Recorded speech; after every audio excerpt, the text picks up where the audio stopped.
Well, we can talk now to Joseph Hagin, who served as White House Deputy Chief of Staff for George Bush between the years 2001-2008.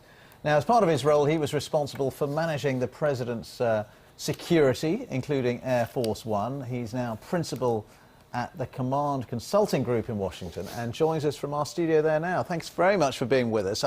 I can't resist but ask you first of all about Air Force One, actually, because Mr. Obama and David Cameron are on that right now, heading to Ohio, and that's a rare privilege, isn't it, for a unique privilege, actually, for a foreign leader to go on Air Force One. It is a unique privilege. As far as I know, this is only the fourth time that it's ever happened. And just give us a little inkling as to what it is like on Air Force One. We've seen it so often, even seen it in the movies, but I mean, it's enormous, isn't it? It's enormous. Actually, the movie did a pretty good job of replicating the interior. It's not necessarily fancy. It's not gold-plated. There are no golden faucets or anything like you see on some head of state's planes. But it's very functional. It's a tool, but a convenient one. It's a nice way to travel.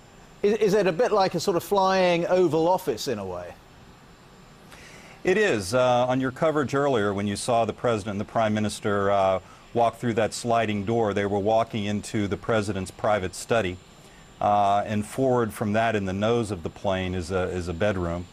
The President also has a large conference room, has a table that seats 8, and then about another 8 people can sit on sofas surrounding the conference table.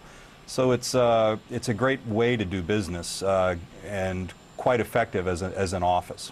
And we hear a lot about M&Ms, the presidential suites on Air Force One. Yes, there are M&Ms all over Air Force One and the White House, both peanut and plain.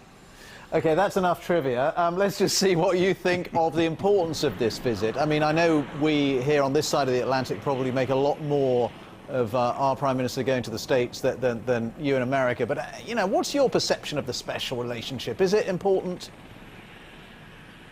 I think it's incredibly important, and I'm glad to see the Obama administration taking this step and going the extra mile to make this particular visit more special by going on this trip to the Midwest.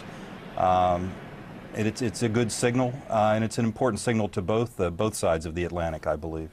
And it comes at this time when, on both sides of the Atlantic, the war in Afghanistan is, I think it's fair to say, increasingly unpopular. Afghanistan seems to be high on the agenda for the two leaders. It does, and a trip like this provides a great forum to discuss really privately.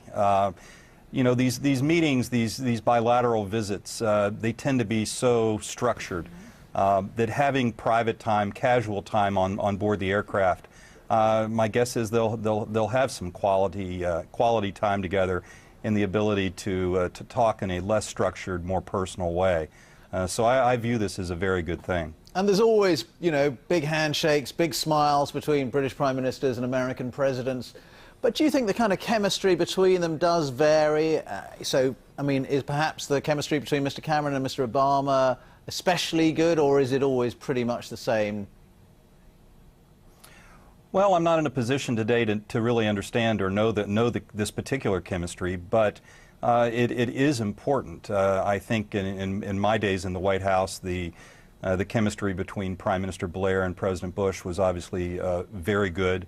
And you know, it's such a rarefied atmosphere running a country that having a peer to be able to bounce ideas off of and the relationship that allows you to have those private conversations that aren't scripted and aren't including, you know, many dozens of aides and other people on the phone line. It's important, and I'm sure it's valuable, again, to both sides. Great pleasure to talk to you. Thank you very much for your time tonight. That's Joseph Hagin, who likewise was formerly Deputy Chief of Staff for George Bush at the White House.